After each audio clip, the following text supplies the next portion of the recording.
Hi guys, and welcome back to Niallpoints with Niall and Tomas. Hello. Okay, so we weren't going to bring back the podcast until after we had taken part in the Eurovision pod crawl, but there was some breaking news today, and we decided an emergency podcast was warranted. Before we get into this episode, do remember to subscribe to the channel, like this video, and ring the notification bell if you're on YouTube. You can also go to niallpoints.com. All the links are there and in the description below. If you are listening to the podcast audio version via whatever provider, just go to niallpoints.com. All the things are there, but we'd also love it if you joined us on YouTube. So you can follow the links at niallpoints.com. Okay, now that that's all out of the way, let's get down to business.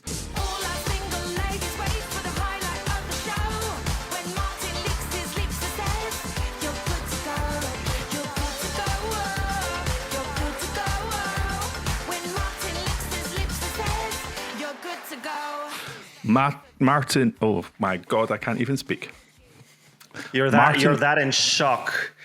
Of the news. Heartbroken. No. Martin Österdahl officially is stepping down as the Executive Supervisor of the Eurovision Song Contest this summer. We had heard rumours that it was going to be in the spring. I was always wondering how that would work, being the fact that straight after spring is the contest. But obviously now we're getting a bit more of a confirmation of Switzerland being Martin's last contest but as also, Executive Supervisor. Also, spring is when Eurovision is, because it's in May. That's still springtime, no? Isn't it? It doesn't, because my birthday's in June and that's still spring. Yeah, but it also just depends on when. Yeah. Thanks for adding that tidbit just in case. So let's just first of all see what Martin had to actually say in the press release. So from day one, he was inspired by the contest's unique potential and power to unite people through music. Got to get the promo for that slogan in. Never more so than in 2021 when we brought Eurovision back live to millions around the world amid a global pandemic, demonstrating the resilience and spirit at the heart of our community. I am immensely proud of the changes we made to modernise and strengthen our Eurovision Song Contest, including establishing the permanent United by Music slogan, attracting long-term sponsors, brand extension partnerships, and growing engagement through digital platforms. ESC is now an event where hundreds of thousands sign up to buy tickets, a show watched by hundreds of millions, connecting with youth audiences worldwide, stands as a unique platform for overnight global success for artists and songwriters. As my overall involvement with the ESC is now approaching a period of 20 years in total, it has been the honour of my professional life to steer the world's largest music event, developing the contest as a global super brand that brings joy to more people than ever before. I'm deeply grateful to the entire ESC community, and particularly to the ESC core team, participating broadcasters, artists and fans for their passion and support. Okay, he didn't do a concise one there. But what do we think? We were kind of slightly expecting something like this to happen at some point. But yeah, what are your thoughts? Do you know, I was just reminded of the fact that a couple of weeks ago, I think it was, an article came out. Was it like a Swedish tabloid or something, or like a very like non-trustworthy Swedish website posted that Martin had lost his apartment in where was it, in Basel or whatever. He'd lost his apartment and he'd been thrown out or something, and that's when the rumors started flying that he was fired or something. And then it turns out that he hadn't lost his apartment; he just moved out on his own accord. But now I do think, like, was that maybe a first hint that he was planning on quitting? I don't know. Do you remember that rumor? Well, it wasn't a rumor. It was it was in a Swedish magazine, which I think was for the landlords. That was it. It was really weird. Yeah. So he was trying to continue his agreement on his contract, despite spending most of his time abroad. And I think because it was in the news, it was in court, part of the evidence was to do with the fact that his contract was concluding in spring 2026. So the judge had ruled that future statements about intentions and stuff like that couldn't be used, blah, blah, blah. And it was something to do with about the immediate use. So I don't think it was necessarily rumours. I think it was stuff going on. But that's when we sort of knew that 2026 was potentially going to be the end of Österdahl's reign. But yeah, what are your thoughts more generally over Martin leaving? I don't know. It's kind of double. I feel like, it's one of those things where sometimes it happens in these like multinational companies that, really, really large companies where something horribly goes wrong and then heads have to roll. It's like a typical thing. You see it all the time in the news. So in a sense, I feel like there's some logic to the fact that he's leaving. There has been a lot of controversy with regards to certain countries being allowed to participate. Then there was the whole debacle with the Dutch delegation in 2024. Obviously, that wasn't handled well. So there was a lot of issues. Then there was the issues with the artists really being, really coming out and telling stories of the environment backstage, how it was toxic, how it wasn't fun, mental health issues and all that stuff. So there was a lot on his plate. A lot was happening. And I feel like he was sort of like what you call it, like a fall guy. Because people, especially people who are not really in the industry, but people like us, the fans, we sort of like look in a certain direction, trying to find a guilty party. And then people blamed it all on Martin. And I posted that today on Blue Sky. I still don't think that Martin Österdahl was the source of all our problems. I think people sort of forget that he's not the head of the EBU.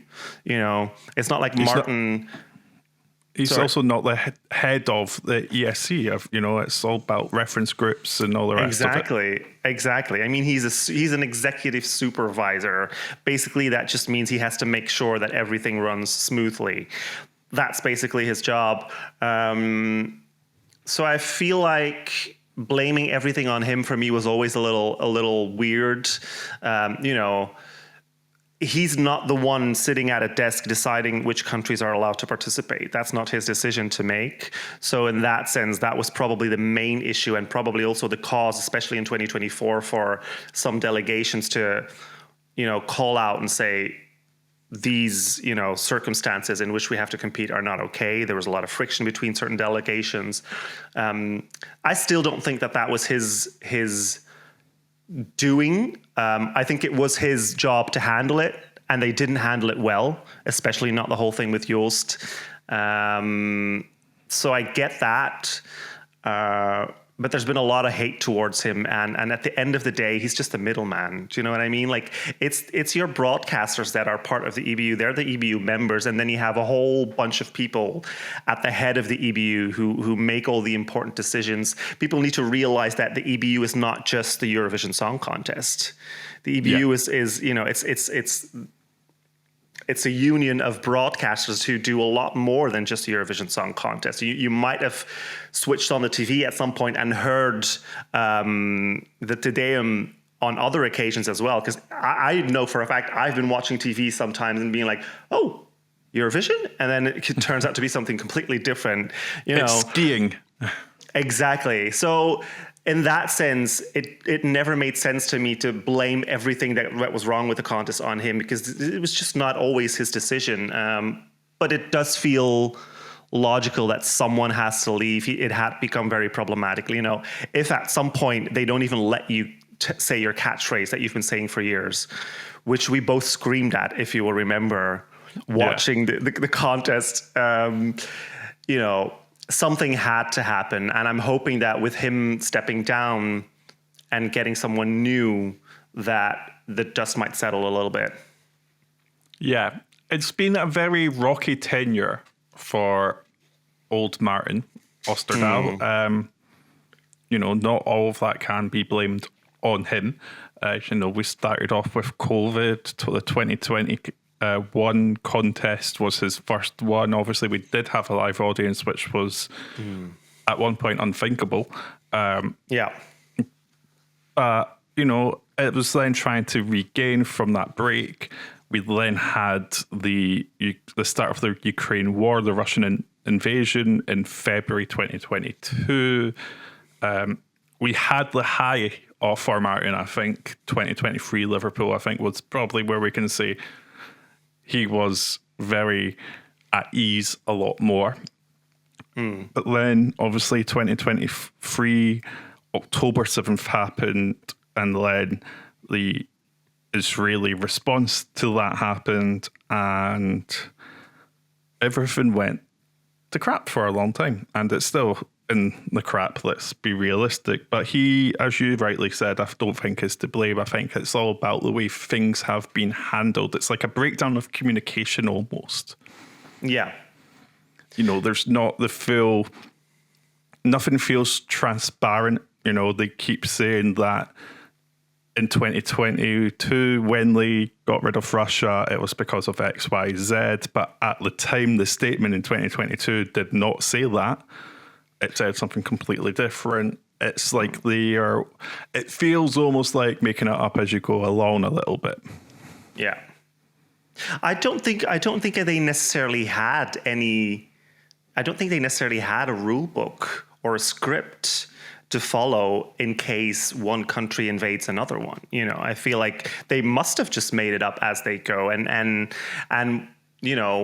especially with, obviously now, the what's going on in Gaza and between Israel and Palestine has grown to such proportions now that we all agreed something needs to happen, and we've been quite honest about our views about the participation of Israel. But at the start of this conflict, or at least the start of because the 2023, because it's obviously been a conflict that's been going on for decades. But at the start of this conflict,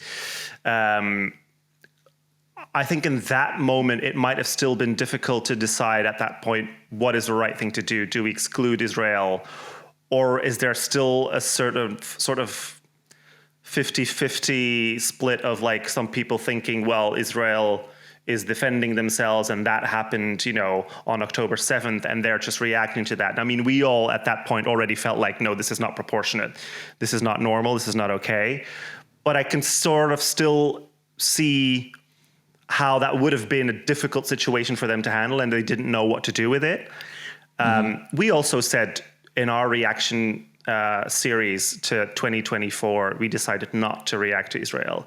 But we both said, like, we want to give Aiden the benefit of the doubt because, she might have signed a contract before. I'm saying when she was not after, right? I'm saying this is me going back to when she was selected and the start of this whole thing, right? I got that. I was just hindsight's a wonderful thing, isn't it? Yeah, exactly. But like we both agreed, like, what if she had signed a contract and was, obligated to go? We didn't really know what her political views were at that time. We learned a few months later, unfortunately. But do you know what I mean? Like that, there was still some doubt then. But after that, the decision should have been made immediately after 2024. It should have been made before, but especially after 2024, the decision should have been made to, to exclude them. And like what you said about Russia, you can't apply a certain set of rules to one country and say, well, you can't compete anymore because of this and this reason, and then allow another country to compete despite having broken those same rules. And there's been major proof of the fact that Israeli broadcaster has been using the contest as a means to sort of like promote their war, so to speak. So it doesn't make sense that they didn't make the same decision there as they did in 2022 or 2022 for Russia. They then leave Martin in a very difficult position of having to try and justify, because he's getting a lot of the blame. Here's my thing, right? So obviously, the executive supervisor is the face of the reference group of the EBU at Eurovision, is the spokesperson. We've obviously now got the executive director, Martin Green, who is taking over on an interim basis as supervisor also, interestingly, in my opinion. But, you know, who would want this job? Because all it seems to be is being the face to upsetting a lot of people and being the public enemy, essentially, because you will get a response to things that aren't necessarily your fault. No. You are, you know, where we work, for example, very different from Eurovision, very different from each other. But if a policy was to change, we have to follow that policy, and we have to, at least in some respect, try and make it look like we are okay with that. We can obviously privately or with line managers raise concerns, but you can't necessarily do that to the public. You know, you can't go to a customer being like, I absolutely hate this policy. I mean, you might to try and placate them, but you can't say that earnestly. But so it's sort of that you then become this big evil person who people think is like almost like a Eurovision oligarch, is like moving all these chess pieces to decide exactly what they want, which we know realistically isn't the case. Do you think this could give EBU time to reset what they want the contest to be for sort of 2026 and beyond? Or do you think, you know, let this new person come in, have 2026 be sort of as it is, and then sort of like almost reset culturally,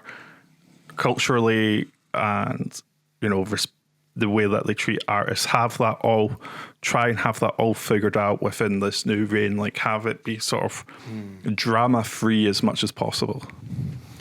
I don't know. I think it comes down to how much power the executive supervisor have to make all those changes. You know, you talk about the supervisor being the face of the Eurovision Song Contest branch of the EBU. We don't know what decisions are made by who.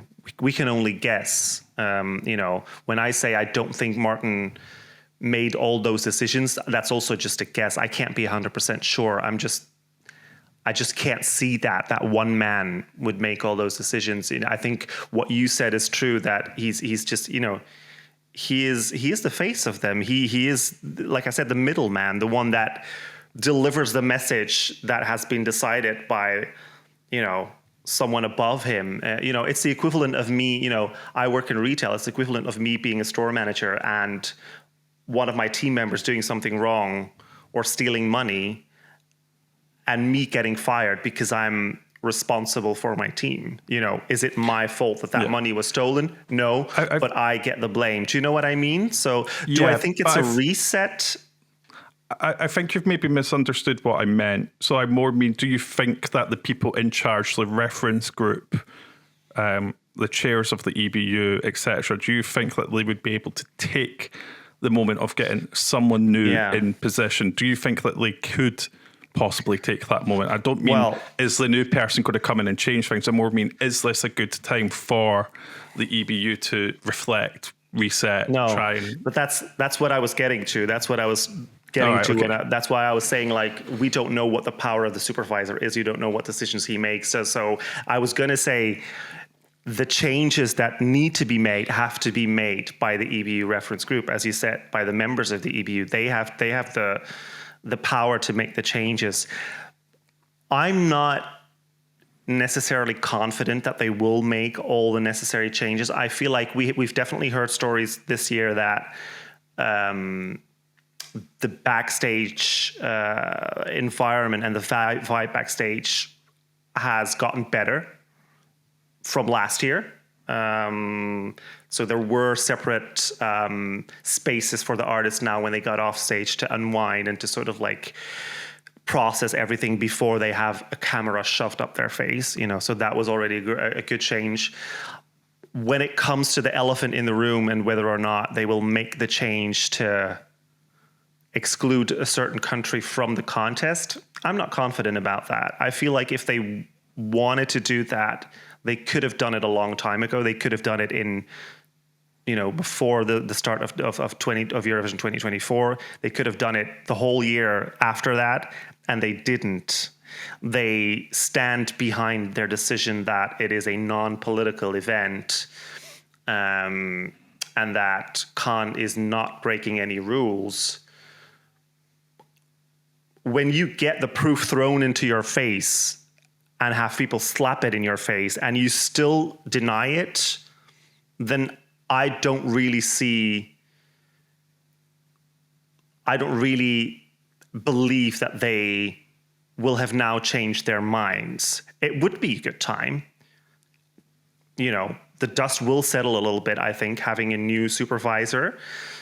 So it would be a good time. But I'm not confident. I don't really see it happening. We're the end of June now.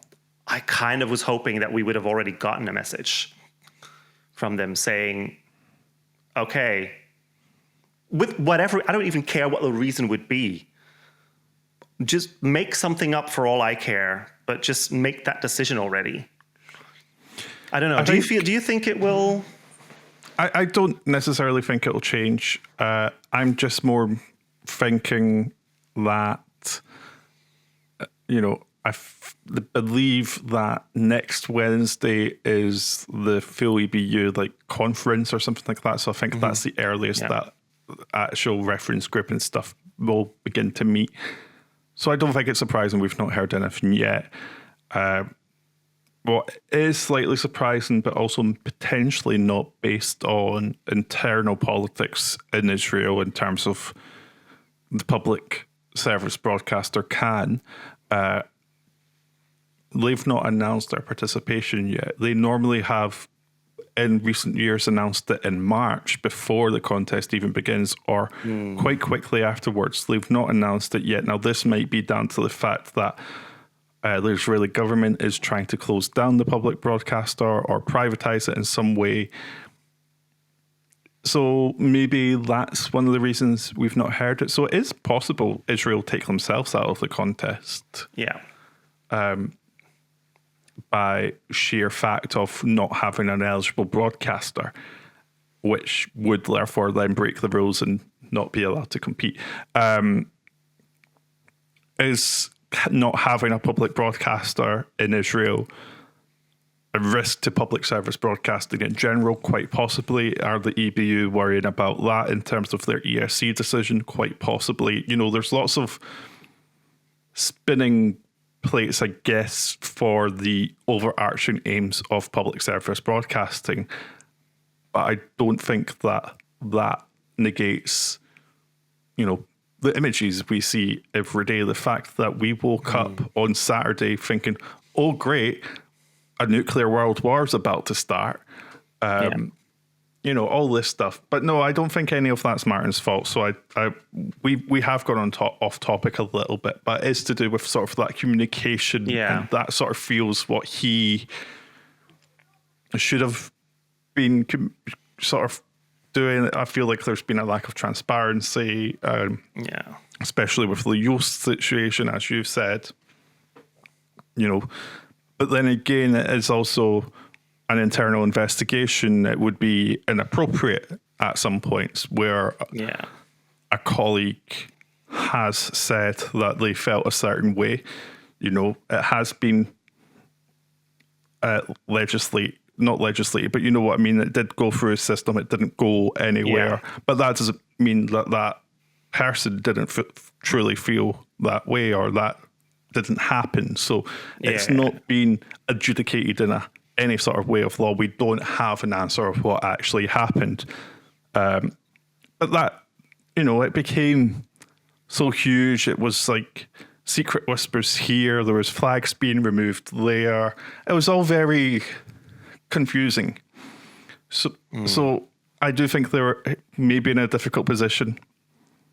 And I still sort of agree that, but it didn't help that it continued this sort of, I still don't think we got a sort of resolution of that. I think a lot of Dutch people are still angry at what happened.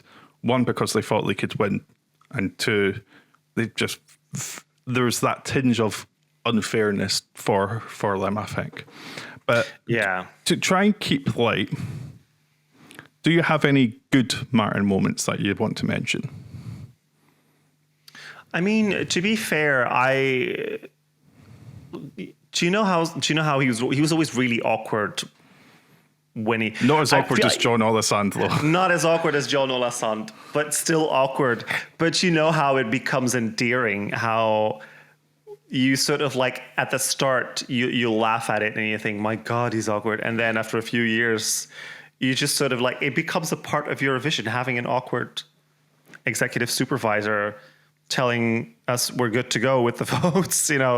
Those are probably, do you know what my favorite Martin Österdahl moment is? And it's not a proud moment, but it, like I said it earlier, it made me cackle so loud, was when he said, when you could see him say the words, you're good to go, and they cut him off. And it's like, at least cut off the video as well and cut to the presenters, cut to the hosts. But no, they just cut off his audio and you could see him speaking the words. That is probably my favorite Martin Österdahl moment.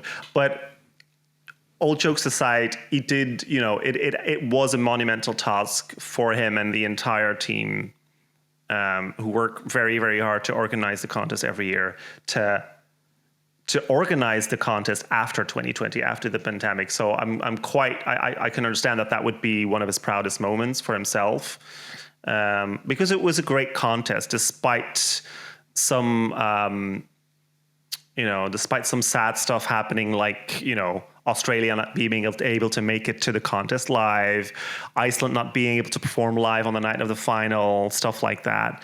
But I think they really handled that very, very well. And that was one time, 2020 was also one time where they did make the right decision. Because I don't know, let me just quickly see what Wikipedia says. 2020 was meant to be John after Olasand's the final, last. Yeah. But like, imagine doing that job, knowing that John Olasand is going to stop, and that you're going to take over that job after that, and then the first contest you have to do is one that is bathing in uncertainty, where you don't even know if it's going to go ahead live. You have to make all these arrangements. The fact that he pulled that off, I think, is something that he should be very proud of. And also, some of the changes that they've made throughout his few years as the executive producers, we were all shitting on the fact that we were going to get a different way of announcing the qualifiers this year. And then it turned out to be good TV, and it just worked. And that is just props to him for being a good TV, because he's a producer, he knows what he's doing. I think that was more Switzerland's choice. EBU had to approve it, but I think it was his choice. Not his choice. Yeah, well, it's just sort of like, but he did get the shit over him, didn't he? It was again Martin's fault. Do you know what I mean? Like, they always get the shit over them, and then they made some really good changes, I think. So I think my favorite moment isn't even technically a Martin moment, and at the time, I've said this on Blue Sky today. At the time, not best thought out, terrible timing, didn't land well at the time, but You're Good to Go by Linda Woodruff is a bop. And you know what? I'm not ashamed to say that I have in the past had a little crush on Martin Österdahl as well. What can I say? I like Swedish men. I like Scandinavian men. I have a bit of a type. Honestly, he's not a bad looking man for his age. He's 51. He looks good. Yeah. I kind of, have you heard of the podcast? It's not on anymore, but called My Dad Wrote a Porno? No. Basically, the host's dad wrote a pornographic novel and they read it on a podcast with friends and talk about it. At one point, I was like, do we do a series called My Executive Supervisor Wrote a Crime Novel? And but potentially not quite as funny, I don't think. Now, if Martin Österdahl wrote a porno, we would do a podcast series on that for sure.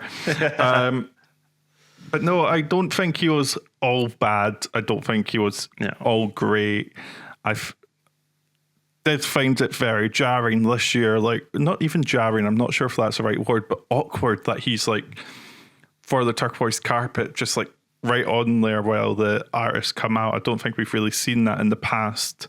No, that was the first time that happened. Maybe they were like, well, we're not going to let him talk during the show, so we might as well just put him on the turquoise carpet so people see that he still exists. He's still alive. He's not been replaced by AI. Another good moment is the 2023 crowd reaction to Martin. I think we can't take that away from him, although he got the absolute most opposite of that just 12 months later, which is wild to see how different he was treated within the span of just 365 days. Yeah. It was a great moment. I was there for the dress rehearsal. It was fairly similar for the final. And I think it was a good energy, for that whole contest. So I think hopefully in the future, we can get some of that energy back. There's not this sort of whole awkward cloud, not quite talking about the issue all the time, but always being aware it's there. Like, it was really felt in 2024. Obviously, we weren't there in 2025, but that'll be interesting. Do you have anyone in mind, other than us, anyone in mind who could take over? I'm kind of half expecting it to be Björkman now, because he's been so involved for years.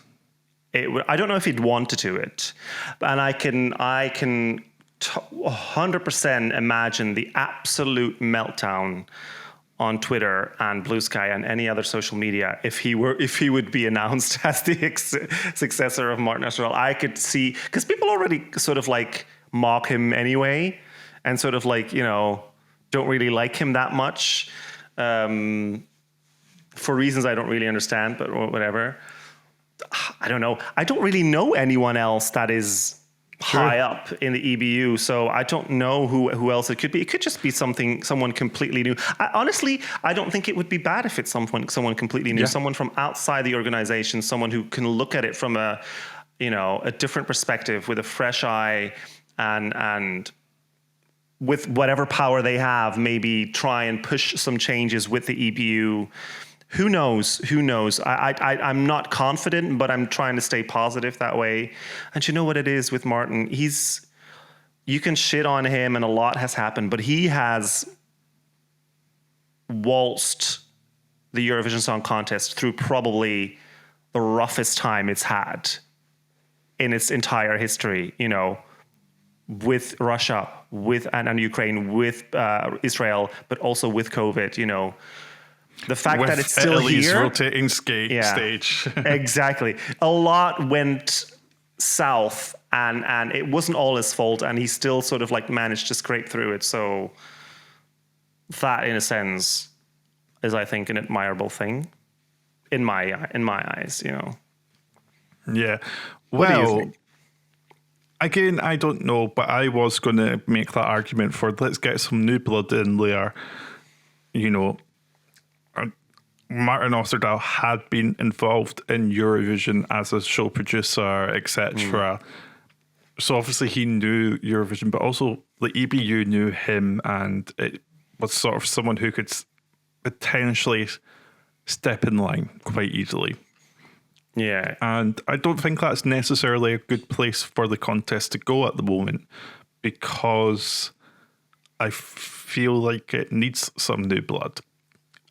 It does. It does. But then I don't know how easily it is for someone from outside of the organization to immediately work their way up to being the executive super. There might be people below Martin Österdahl who are now hoping to get that spot. I don't know.